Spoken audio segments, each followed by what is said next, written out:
ప్రభు అయిన యేసుక్రీస్తు వారి నామమున అందరికీ వందనము తెలియజేస్తున్నాను. అందరూ బాగున్నారా? అందరూ ఆరోగ్యంగా సంతోషంగా ఉండాలని ప్రతిరోజు మీ కొరకు ప్రార్థన చేస్తున్నాను. 2020 సంవత్సరం అక్టోబర్ నెల 4వ తారీఖున తండ్రి అయిన దేవుడు పరిశుద్ధ గ్రంథం నుండి ఈరోజు మన కొరకు వాగ్దానం పంపినారు. అదేమనగా 1 యోహాను 2వ అధ్యాయము 5వ వచనంలో ఇలా వ్రాయబడింది, ఆయన వాక్యము ఎవడు గైకొనునో వానిలో దేవుని ప్రేమ నిజముగా పరిపూర్ణమాయను.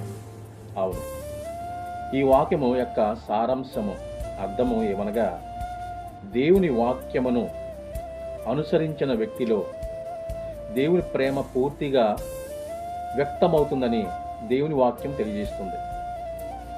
ఇది ఆయన వాక్యము, ఆయన ఆజ్ఞలకు అనుగుణంగా జీవించినప్పుడు దేవుని ప్రేమ నిజంగా వారిలో పరిపూర్ణమవుతుందని సూచిస్తుంది.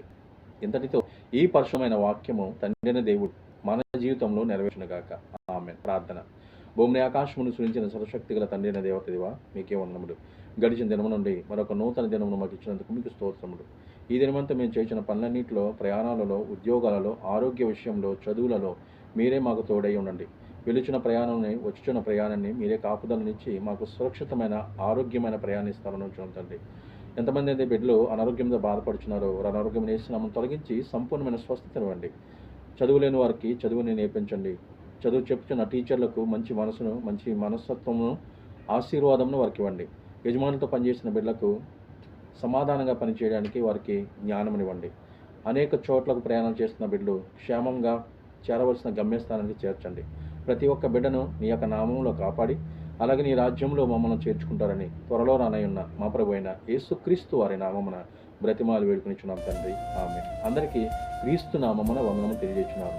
ఈ వాక్యము ధ్యానించండి, అనేక మందికి తెలియచేయండి. దైవదేవునులు దేవుని ఆశీర్వాదములు మీరు పొందుకోవాలని నా ప్రార్థన. ఆమేన్. Praise lord.